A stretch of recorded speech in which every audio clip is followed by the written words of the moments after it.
Which one's your favorite?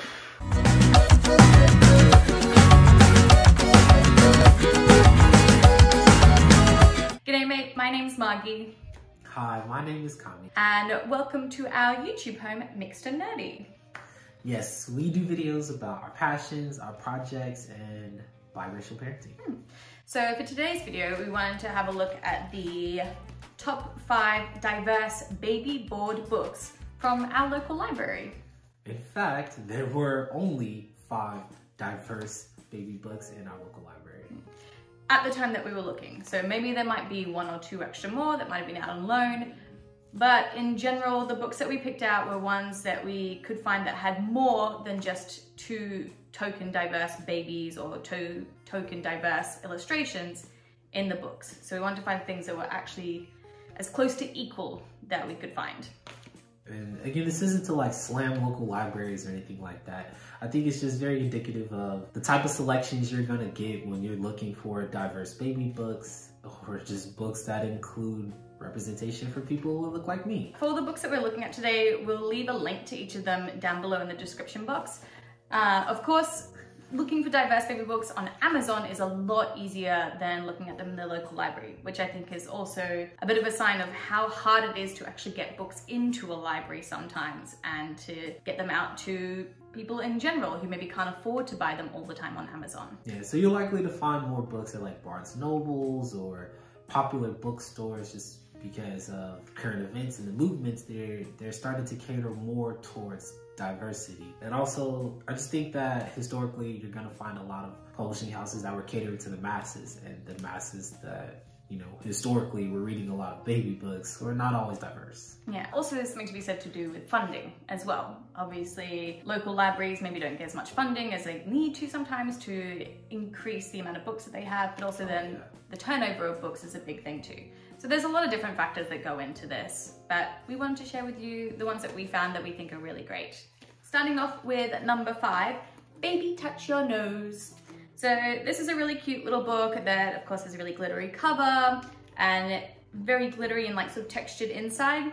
But it's just a really cute book that sort of goes through actions with kids, their toes, their nose, their arms, everything like that. But it's really cute and they sort of show different representations. So we've got possibly a mixed child or a Latinx child, little white baby, a cute little black child, little white baby, cute little Asian child, and a little white baby again. We chose this one as number 5 because whilst it still has a lot of diversity in it, there's still a lot of white babies and just one of each of the other diversities. So super cute book, but you know, there's always room for improvement. But it's really cute. This one is number 4, and it's Brush, Brush, Brush. And it's a book about brushing your teeth. So we start off, you know, we're just going through cute rhymes about brushing your teeth, throwing in funny pictures. You can tell it says day and night, and they kind of theme every page based on what time of day they're brushing or how they're brushing. It's a cute book. I love it, especially for when you're gonna start teaching your children how to brush their teeth. Something fun and engaging is awesome. It's number 4 because there is some diversity clearly on the cover with her melanin, but it doesn't carry it so well throughout the book. So you start getting like token minority children, then lots of white representation. Still a cute book though, like absolutely adored. Out of all the books we found, we ended up finding 3 that had photographs in them and 2 that were actually illustrated. This one is Baby's Numbers. It is a super cute book and it's also part of a series, and on the back on the series they have an Asian child representing the color one and a black child representing the shape one, and then a little redhead child for this one for numbers, which I think is also something really important. I have a lot of best friends who are redheads. I know when we were making our own children's book, a lot of them, when I talked to them about like, oh, you know, like what do you think we should include? And one of my friends was like, please include a redhead girl. Because there wasn't much representation for her. So there's also representation within multiple skin tones as well to do with hair color. I really liked that this one had a little redhead on the front. In terms of the book, it's just going through numbers and what the baby sees, which is really, really cute. And straight away as well, it's not a token white child at the start. We've got possibly a mixed child, a little Asian baby, going into more like a light skin mixed child again, possibly, and then a really cute little black baby too. baby. Kind of nice to see that this one with the illustrations doesn't actually just go into that tokenism straight away. And it goes all the way, one baby per page, my little redhead. So it's really sweet. Each page has like a dedicated one, and it finishes on a really cute little black baby with 10 shiny stars at the end. So this book I really like. It really pushes the idea of diversity and not so much just an equal amount of white babies to diverse babies. It's a lot more equal. So I definitely recommend this one. Baby's Numbers. Number 2, All About Me. This just goes through different parts of the body, different things you wear, and it's all about the children learning about themselves so they know what to call parts of themselves. Love it. Starts off with a very adorable little black child with a beautiful smile. And then we jump right into it, right? We get kids with all different types of hairstyles and head shapes. Beautiful, beautiful picture with the dazzling bouquet background. Something that I found interesting as I was flipping through these before we shot the video is that, so you get your kind of diversity here, not diverse, but then you get this beautiful background. Colored backgrounds again with funny swirl pictures. Not as diverse picture, but with this beautiful background and actual actions. And then we're back to more diversity with a colored background.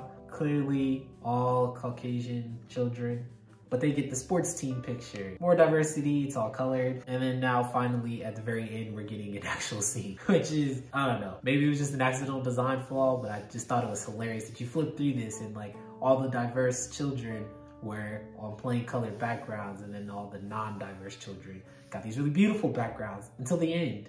And then it kind of didn't carry that all the way through. So, you know, you get here and it's like, maybe like this little kid here, she's from Asian descent, and then the rest of them were not. And then it kind of tries to finish strong where it includes everyone, but still just more white children. Lots of diversity, but interesting choices. So, which leads us then to our number 1 book. This book actually is something that we've gotten out a few times for our son because I think it's super cute. It's also bilingual and it also has loads of representation in it. And it is called Good Night Baby. And it is super, super, super cute. Literally the first page, we start off with diversity, and as you can see, it has both Spanish and English underneath each one. So it's a really cute way, nice bright colors and pictures to introduce a second language to your child as well. This one also tries not to just have the token, one black child, one Asian child, one white child. It actually has multiple of each diversity, which is something that I really, really enjoy and love. It's a really cute book, white backgrounds, nice small hard pages for my son to turn, little bath pictures. But it just goes through the idea of what you do each night before you're going to bed. So it's a nice way to start to get your child used to the idea of, you know, bedtime routine and everything like that. Really cute one of the little siblings.